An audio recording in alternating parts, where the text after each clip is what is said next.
You're listening to Trek.fm.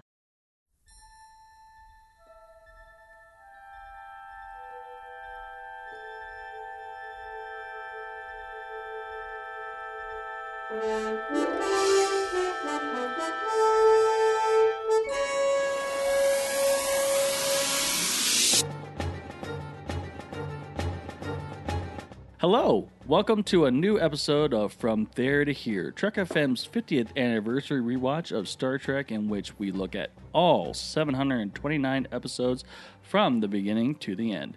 I'm your host, Richard Marquez, and here with me is... Amy Nelson. Hi, Richard.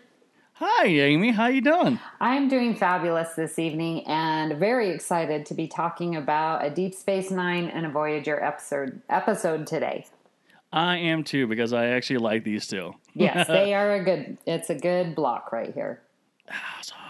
All right, well, take us away. Okay, well, Field of Fire, this one was so good. We've got a young lieutenant is found dead in his quarters. Dun, dun, dun.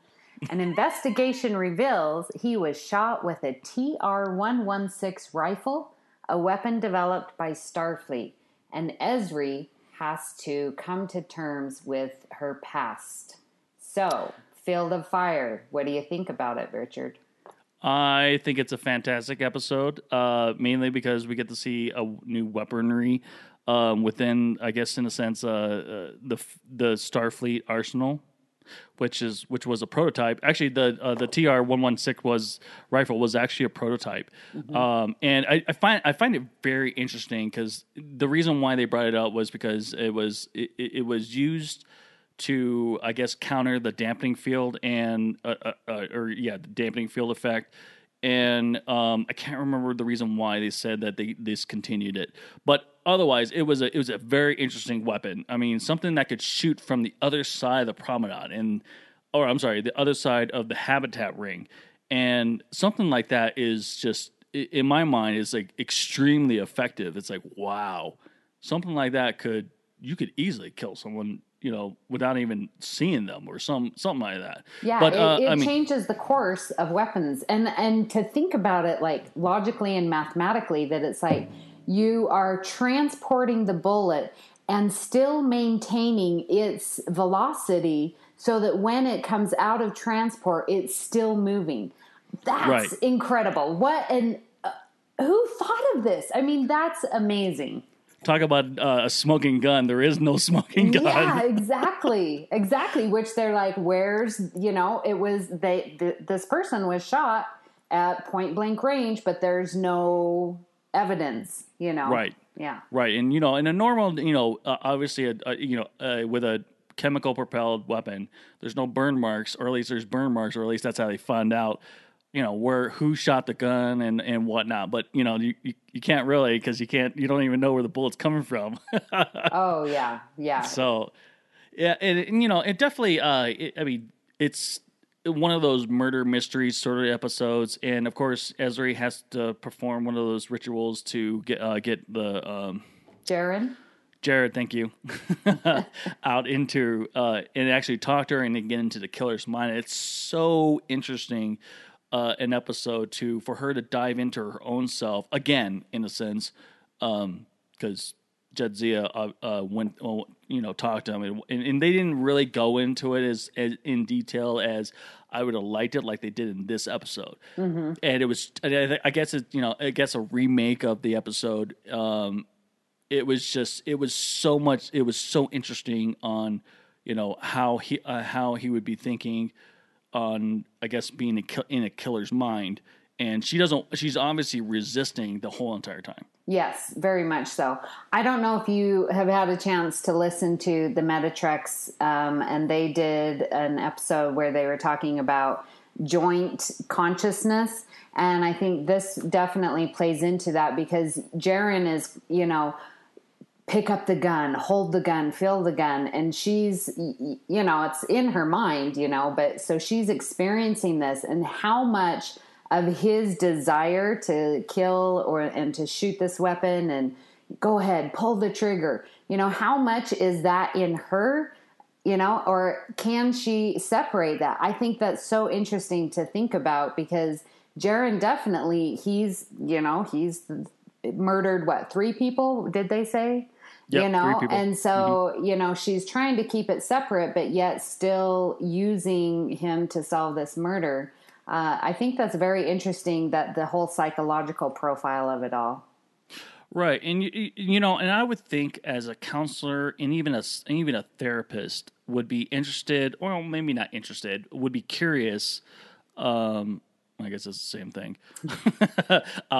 Curious to, understand the psyche of a murderer, and to understand something like that. Maybe she might even be useful to like a Federation prison or something like that, later on down the road, which happens to be plush as hell. But like, it's just, you would think that coming from a psychologist background, that she would be very interested on how a murderer thinks and how a murderer, in a sense, picks his target.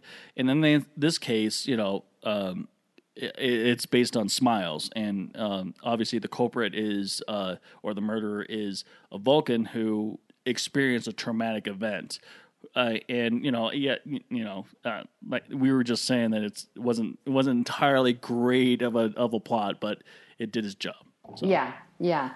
And another thing that was weird, I mean, we know we needed to see Ezri and Jaren in that interaction, but I still had this question, like, why would Cisco bring Ezri in? And why wasn't Odo involved more? I mean, I understand it was an episode about Ezri, but it just seems that it's like, well, why would she be involved in solving a murder when that would be more in Odo's wheelhouse? I just thought that was a little weak, too. I don't know.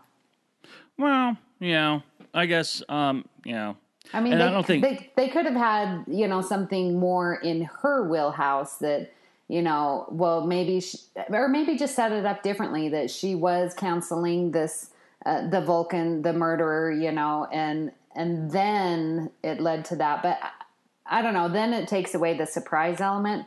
I don't know. I just thought that was a little weird that Cisco's like, all right, Ezra, you solve this. And it's like, well, what's Odo doing all this time?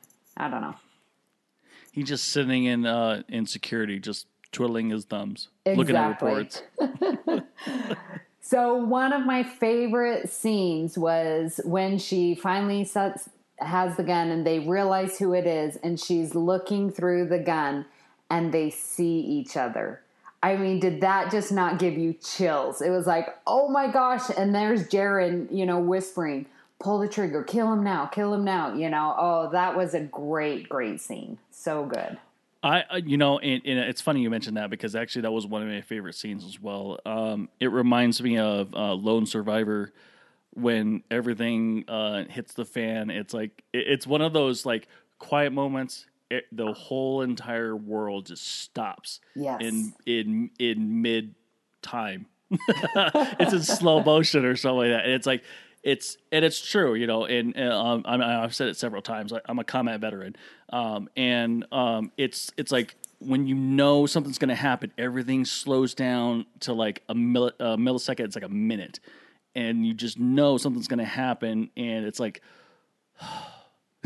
yeah, exactly. Yeah, it is a great, great scene. Yeah. Yeah, it depicted perfectly. Yeah. Well, I'm sure we could continue talking about Field of Fire, but we should talk about Bliss. So with Bliss, this is the Voyager episode, and Voyager discovers what seems to be a wormhole leading to the Alpha Quadrant and home. Images of Earth and letters from family start just elating the crew, and everyone is so excited. And I think if it sounds too good to be true, it is. So, Richard, what did you think of Bliss? It's a very interesting episode. Actually, not too long ago, when I was preparing for this podcast, I was watching Bliss, and I was thinking, like, what if Voyager never really got home? And it was all images of the monster deteriorating the whole entire hull and everything. And it was like, I mean, I know he gives the monster that gives the imagery, false readings and false, I guess, sensory.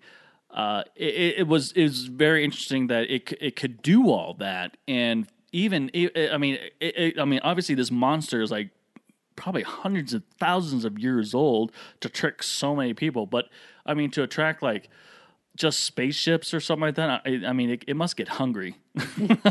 It must eat like plants or something like that for food, or I don't know, because I mean this thing is massive. Yeah, very massive. And it reminded me of Star Wars, where the ship goes into the crater. They think it's the hole in the crater. No, it's a monster. So I'm like, all right, this episode I'm going to summarize as Jonah meets Star Wars meets Star Trek.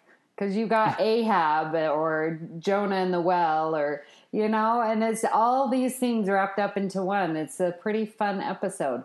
But I do have to say, if this were on The Next Generation, because I love The Next Generation, Deanna Troi would sense the monster, and it all could have been avoided. That's all I'm going to say. Yeah, but that wouldn't be fun. Oh, that's true. That's true. I actually thought you were going to talk about the Sarlacc. I was like, oh, come on, let's talk about the Sarlacc. But Sarlacc is the beast that in the beginning Return of Jedi. Oh, okay. So with where Boba Fett gets eaten, in a sense, but like oh my gosh. Yeah, we're getting off topic there. We're talking about Star Wars. No. We got to talk about Star Trek. Star Trek, yes.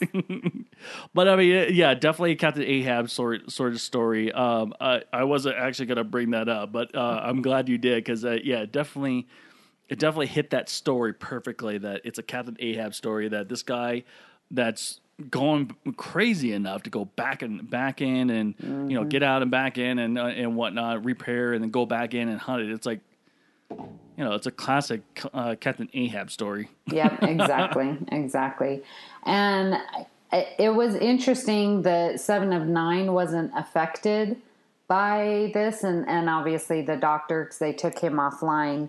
So I thought that was interesting, and just people, you see what you want to see sometimes. And when that's your desire, and I thought that was so interesting when they said that, it's like, so everyone's wanting to go home, and 7 of 9 sees it. And so then she's able to, figure out, we're in this beast, bring the doctor online. And then her desire is to get out of the beast. And then that's what the beast starts showing 7 of 9. And so she believes it. And it's not until the guy, the alien, who's, Ahab, we will call him. Mm-hmm. It's not until he says, no, we're still inside the beast. You are seeing what you want to see. I thought that was a really good turnaround on that. I like that. No, I agree. I totally agree. Yeah. It was definitely a different point of view, especially, getting stuck inside of a beast. And then, not knowing that you're actually in the beast. Exactly. Yeah. So, where do you rate this episode? I'm going to give this a thumbs up. 1 thumb up, yes. Just one? It's fun. Yeah, it's good. I liked it. I like Field of Fire a little better, but so I really did enjoy this. What about you? So Field of Fire is 2 thumbs up, and this episode is only 1? Ooh, 2 thumbs up? Well, we'll just say Bliss is a thumbs up. Yes. Okay. Yeah, definitely 2 thumbs up for me. I actually like this episode. And, it's, if I had more hands, I'd give more thumbs up for Field of Fire. But yeah, I don't. You're all thumbs. I'm all thumbs. Well, that does it for us on this episode.